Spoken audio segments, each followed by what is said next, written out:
The only thing I clearly remember is the speedometer dropping too fast while the truck was already out of alignment in the right lane. I wasn't reacting to a car or an animal crossing the road or heavy traffic. The reason was minor, almost insignificant. Even so, it was enough to cause 40 tons to lose momentum in the middle of an empty Florida highway. By the time I realized my mistake, it was too late to simply accelerate and continue driving as if nothing had happened. The problem is that the consequence came first.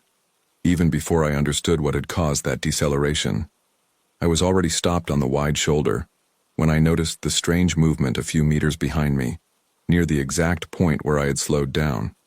It wasn't traffic forming a queue or curious onlookers trying to help.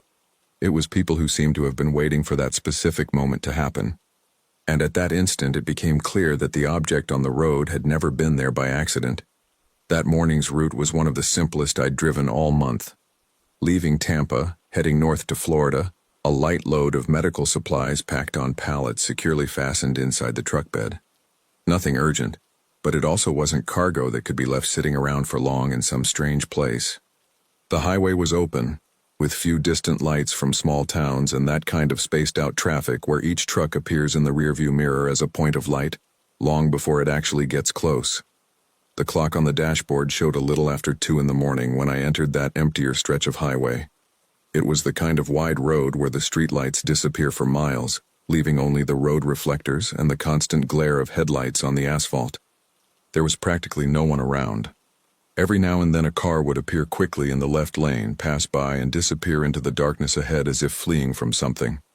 I had been driving for a few hours since my last stop at a large gas station near Lakeland. Full tank, cheap coffee bought at the counter, and that normal feeling of the road flowing smoothly. The truck was stable, the engine running clean, and there were no warning lights on the dashboard. Everything seemed as expected for that kind of simple overnight trip, with no tension or any sign that anything out of the ordinary could happen on that particular stretch of road.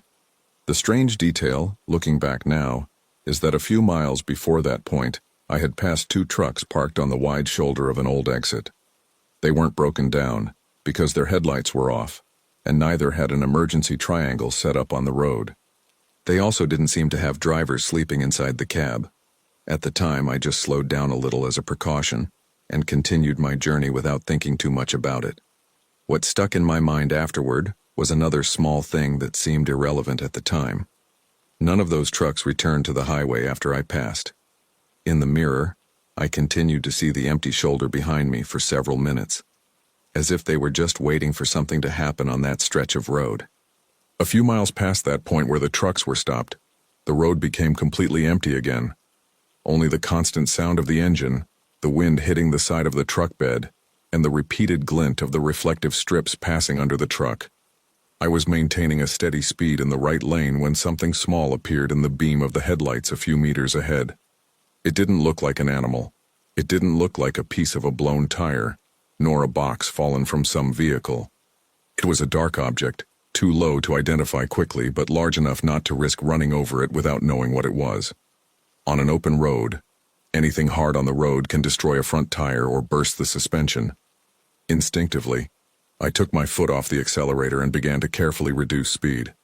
It wasn't a sudden braking, just that controlled deceleration that any truck driver does when something strange appears on the asphalt.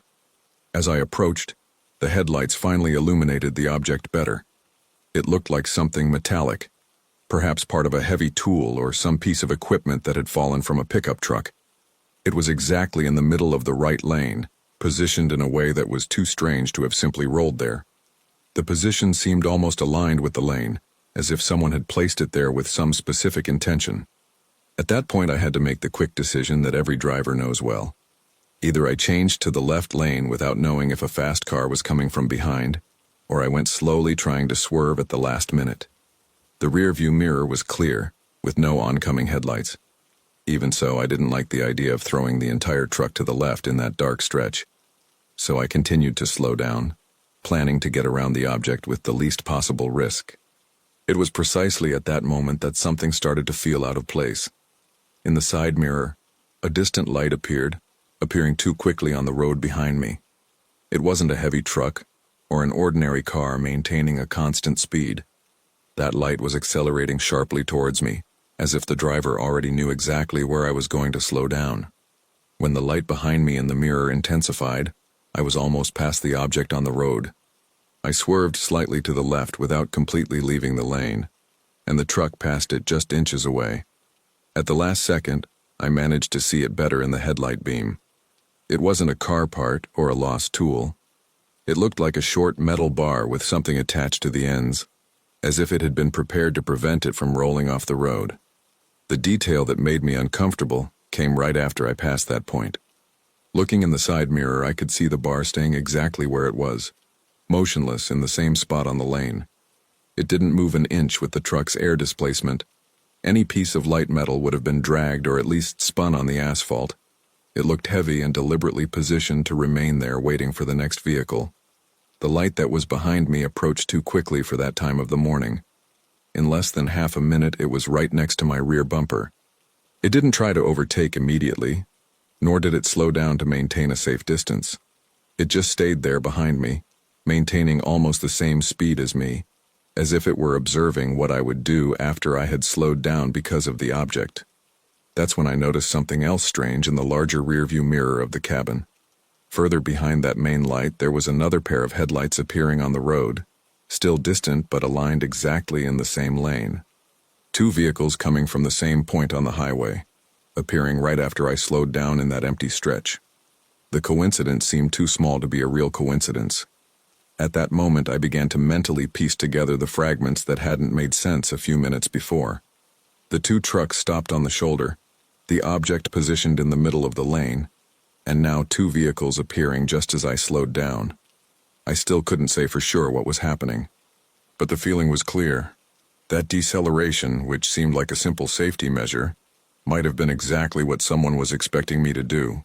The consequences began even before I decided what to do about the situation. The vehicle that had been tailgating me finally left its lane and passed on the left, but it didn't continue on its way as any driver would at that moment. It slowed down just ahead of the truck and began to slowly position itself in front of me, taking up enough space to prevent me from simply returning to the normal speed of the highway. At the same time, in the right mirror, another movement appeared where before there had only been darkness on the shoulder. A low vehicle emerged from an almost invisible service entrance on the side of the highway and began to follow the truck on the right, maintaining a distance that was too short for that speed.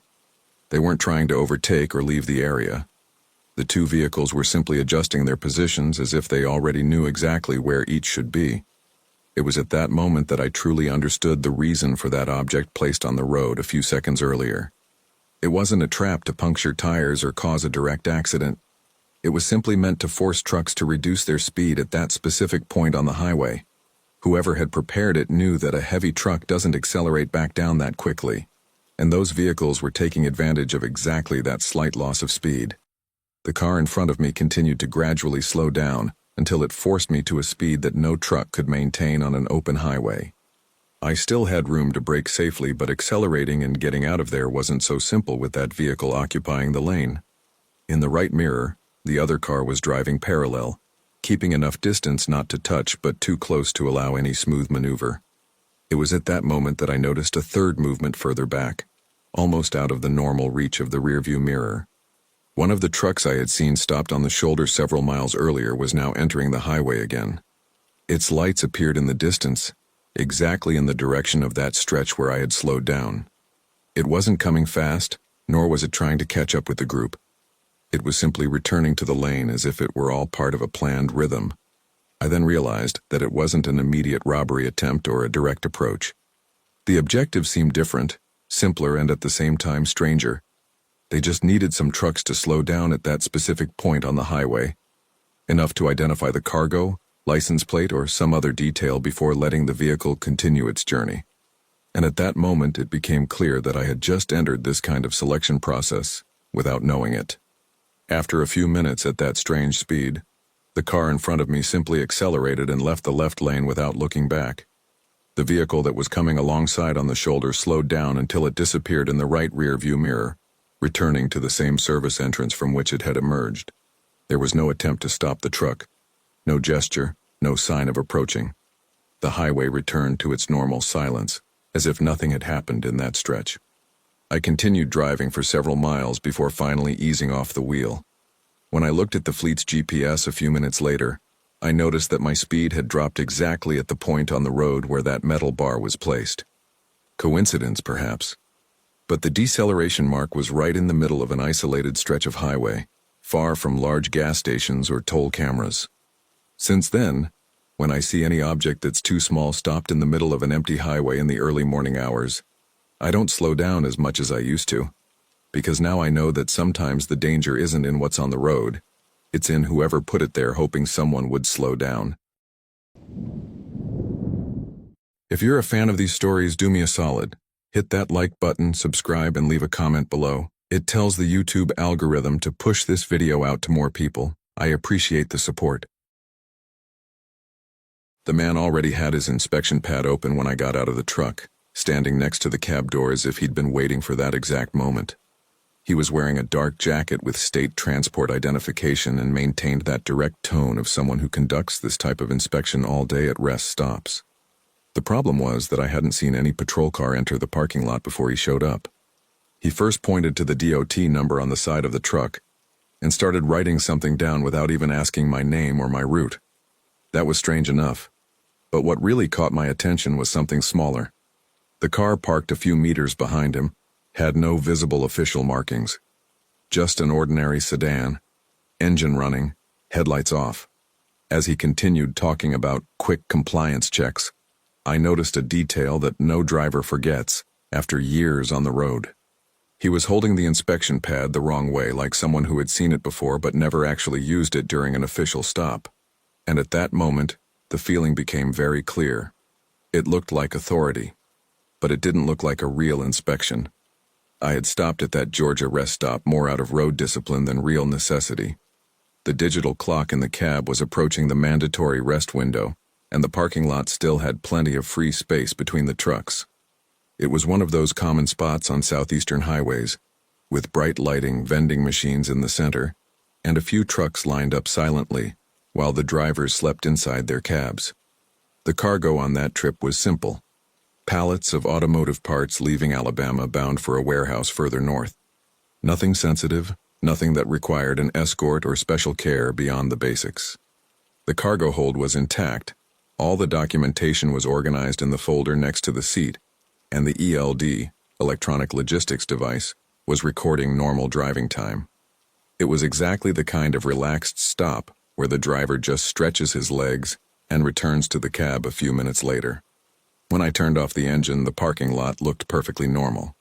2 refrigerated trucks further back, an empty flatbed near the trees, and another tractor without a trailer occupying 3 spaces near the restroom area. Nothing out of the ordinary. Even the passenger cars were parked in the area reserved for smaller vehicles away from the truck maneuvering area. The only thing I noticed almost reflexively was a dark sedan parked slightly out of alignment near the rest stop exit. It wasn't illegal to park there, but it also wasn't exactly the kind of spot where someone would normally leave a car to rest overnight.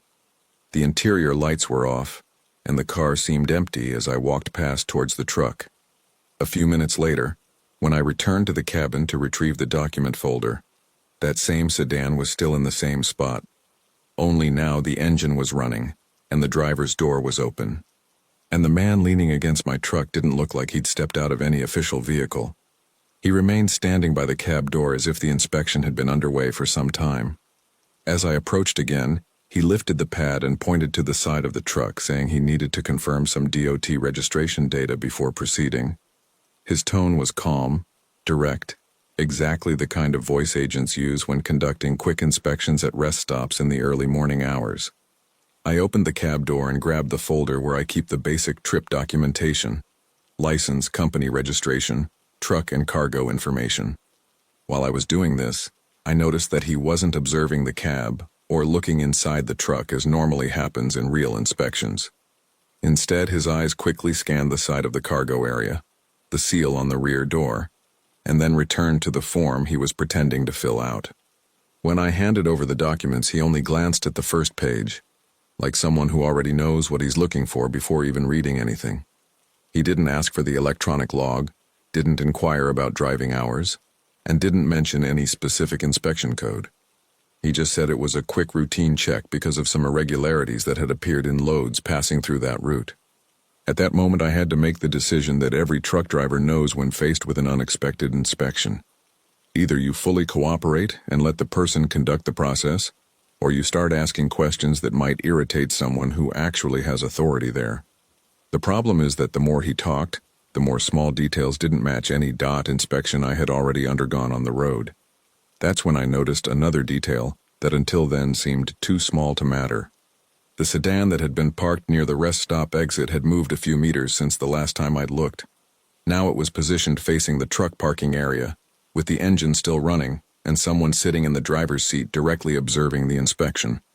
As he continued flipping through my documents, I began to look more closely at the details of the uniform. The jacket had an emblem similar to those found in transport inspections, but the fabric looked too new, almost without wear. In real inspections, agents usually wear reflective vests or some kind of clear identification when approaching parked trucks at night. There was nothing reflective here, just that dark jacket and a badge attached somewhat crookedly. He then asked to check the seal number on the truck bed. He said this quickly, as if it were an automatic part of the procedure.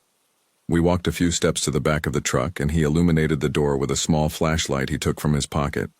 The strange thing was the way he held the light. Instead of focusing directly on the seal, he slowly swept the beam across the entire door of the truck bed, as if he were looking for something beyond the numbering. When he read the number in a low voice, he wrote it down in his notepad and looked back at the parking lot. Not at me.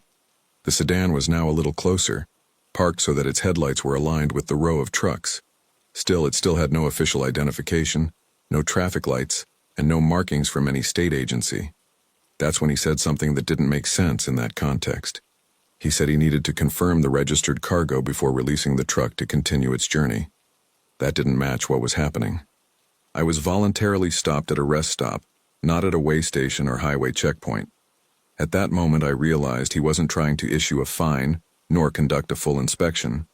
He was trying to gather information about that specific truck, mainly about what was inside the cargo area.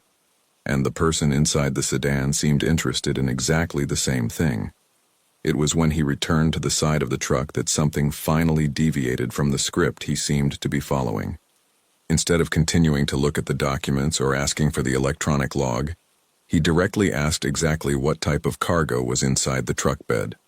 He didn't ask for the shipment code or the destination company, just the contents in a generic way. That was already strange enough for any driver who had ever been through real inspections.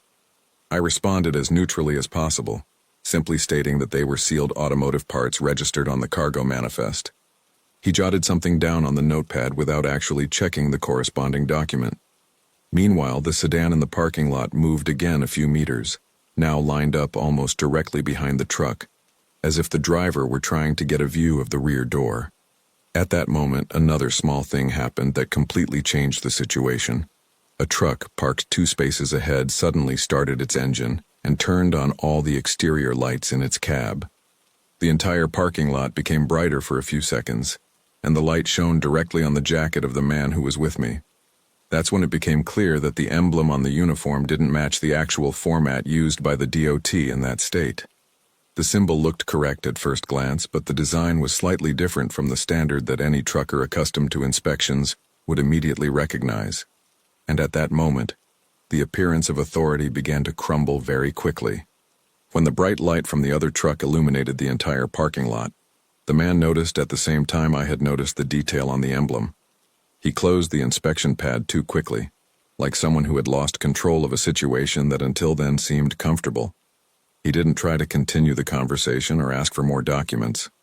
He just said he was going to check something else on the official vehicle. He walked straight toward the sedan that was parked a few meters behind my truck.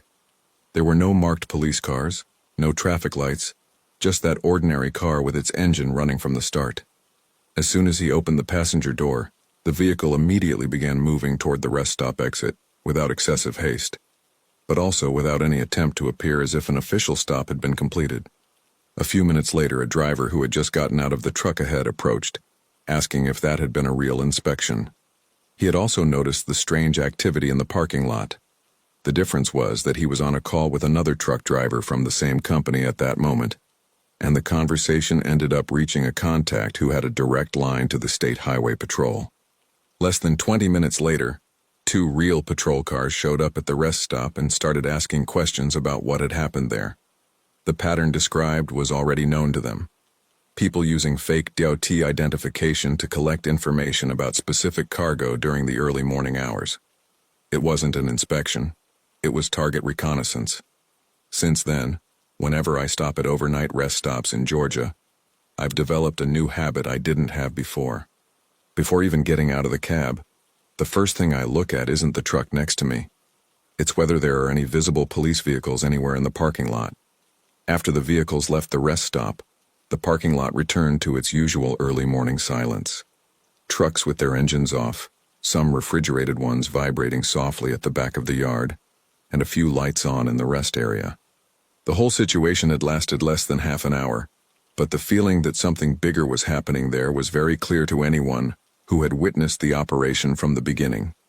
The police recorded the basic details: a description of the man, the sedan, the approximate time, and the position where the car was parked. None of us had a complete license plate or a clear image of the driver inside the car.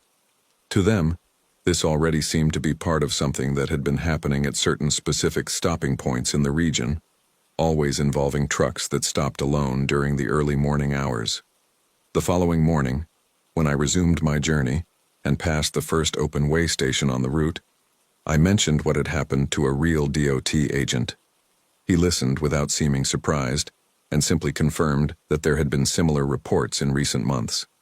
People trying to impersonate inspectors to find out specific truck cargo, destinations, and schedules. The curious thing is that none of these approaches end right there in the parking lot. Those who do this sort of thing are usually not interested in stopping the truck at that moment. They just want to know enough to decide if it's worth encountering that same truck again, further down the road. Since that early morning, whenever someone shows up near the booth saying it's a quick inspection outside of a way station or official checkpoint, I don't immediately open the document folder like I used to. First, I look for the patrol car, because real authority never arrives alone in a regular sedan in the middle of an empty rest stop. The first thing that didn't add up was the trailer's behavior on a simple turn within the industrial area. It wasn't skidding or loss of control, just a strange weight shift that didn't match the load listed on the manifest. Loaded trucks have a predictable way of reacting on turns, and that movement was a few centimeters off the standard that any driver immediately feels at the wheel. I glanced quickly at the dashboard, thinking it might be air pressure or suspension adjustment, but all the indicators were normal. Even so, the trailer continued to respond slightly late to changes in direction, as if something inside the cargo box was reacting differently than expected. It wasn't enough to cause an accident at that moment, but it was the kind of technical detail that starts small and can become a serious problem on the open road. It was when I stopped at the first traffic light outside the yard that I noticed something even stranger. In the side mirror, I could clearly see the metal seal attached to the back door of the truck bed. It was there, seemingly intact, but the position of the closing wire wasn't oriented the way it normally is on a freshly sealed shipment from the warehouse. And that shouldn't have changed on its own during a journey of less than 2 kilometers. The pickup had taken place at an old industrial complex in upstate New York, one of those places where several warehouses share the same large yard full of aligned loading docks. It wasn't the first shipment I'd made there. Usually the process was quick. The truck pulls up to the designated dock, the warehouse staff closes the cargo area, puts on the seal, and hands over the documentation before departure. That night the yard was partially lit, with some areas bright and others practically in the dark between the warehouses. There was enough activity to make it seem normal. Forklifts crisscrossing, 2 trucks waiting to dock, and an empty trailer parked near the back fence. Nothing that would immediately catch the eye of someone focused on lining up their truck and leaving the area. The loading itself was simple. Large boxes of industrial equipment, weight distributed on pallets securely fastened with internal straps. Nothing that could easily move inside the truck. The dock operator closed the rear doors, applied the metal seal, and confirmed the number on the manifest before handing me the folder. I myself quickly checked the seal, as I always do before leaving. After that, I climbed into the cab, started the engine, and began to slowly drive down the narrow corridor leading to the main gate of the complex. It was a short drive, just a few minutes, to reach the industrial road that connects to the nearest highway. The truck seemed normal at that moment, the engine stable, the suspension responding as expected for a loaded trailer. The only unusual detail about that exit was that the access gate was partially open and there was no one in the guardhouse at that moment. Normally, the security guard is there registering trucks entering and leaving the complex. That night, the cabin was empty when I passed by, and just behind the fence in the darkest part of the yard, there was a parked vehicle that didn't seem to belong to any of the transport companies operating there. As I passed through the gate and entered the industrial street, I still wasn't sure if the trailer's strange behavior was just an impression caused by the uneven pavement of the yard. Older industrial areas often have patches in the asphalt that make any truck seem unstable for a few seconds. Even so, I kept my speed low as I drove through the first few blocks before reaching the main avenue that led to the highway. On the second right turn, the movement happened again. It wasn't the usual lateral swaying of a heavy load. It seemed more like a slight delay in the trailer's response, as if something was shifting position inside the cargo area after the cab had already completed the turn. That shouldn't happen with properly secured pallets. This type of movement usually indicates loose cargo or a change in weight distribution. It was at that moment that I needed to make a quick decision. Either I ignored the detail and continued straight to the highway, assuming it was just an impression caused by the yard floor, or I stopped the truck right there in the industrial area to better investigate what was happening. Stopping meant clearing space on the narrow street and possibly blocking the passage of other vehicles. I continued moving slowly for a few more meters while observing the trailer's behavior in the side mirror. The metal seal was still visible on the rear door, exactly where it should be. That would normally be enough to dispel any suspicion of tampering with the cargo during loading. But then I noticed another technical detail that shouldn't be there. The seal was attached, but the wire that runs through the mechanism was bent at a different angle than the standard used by the dock operators at that warehouse. It was something small, almost invisible to someone who doesn't pay attention to it every day. Even so, it indicated something simple. Someone could have resealed that seal after opening it. I decided not to go straight onto the highway yet. I continued driving slowly through the industrial area, looking for a wider stretch of road where I could stop the truck without blocking traffic. While doing this, I started paying attention to the trailer's behavior with each small steering correction. The delay in response kept appearing, always a few seconds after the cab finished the maneuver. As I passed through a section illuminated by a tall lamppost, I looked again at the wax in the side mirror. It was still there, glistening under the yellow light of the lamppost, seemingly intact to any quick observer. Even so, something didn't quite fit. The metal wire appeared to have been twisted twice in different places, as if it had been removed and repositioned manually. A few meters later, a slight unevenness in the asphalt caused the trailer to react more abruptly. It wasn't a strong jolt, but enough for me to clearly feel that something inside the cargo area had shifted a few centimeters. It didn't look like heavy industrial cargo securely fastened on pallets. It looked like something smaller that had room to move. At that moment, I began to consider a possibility that no driver likes to imagine. If someone had opened that cargo box inside the yard and tampered with the cargo, the tampered seal would explain the strange detail on the wire. But that still didn't explain why the weight was reacting that way on the curves. That's when something else appeared in the cabin mirror. The same dark vehicle I'd seen parked near the fence at the back of the complex was now slowly pulling out down the industrial street a few blocks behind me. It wasn't speeding, nor was it trying to catch up with the truck. It was just keeping a steady distance, as if observing how far I would go before stopping to check the trailer. A few blocks later, I found a wider stretch near a closed loading gate and decided to stop the truck right there. It wasn't an ideal place for inspection, but it was still within the industrial area and away from the heavy highway traffic. As soon as I came to a complete stop, I pulled the parking brake and spent a few seconds looking in the mirrors to see if that dark car would continue passing or if it would make any different move. The vehicle slowed down a few meters behind, and then turned onto another side street without even trying to overtake the truck. That didn't prove anything, but the coincidence was hard to ignore. Even so, I got out of the cab to check the trailer before the technical problem turned into something more serious when I picked up speed on the highway. When I walked to the back of the trunk and shone my cell phone flashlight on the seal, the detail became even clearer. The metal wire was indeed twisted in two different places.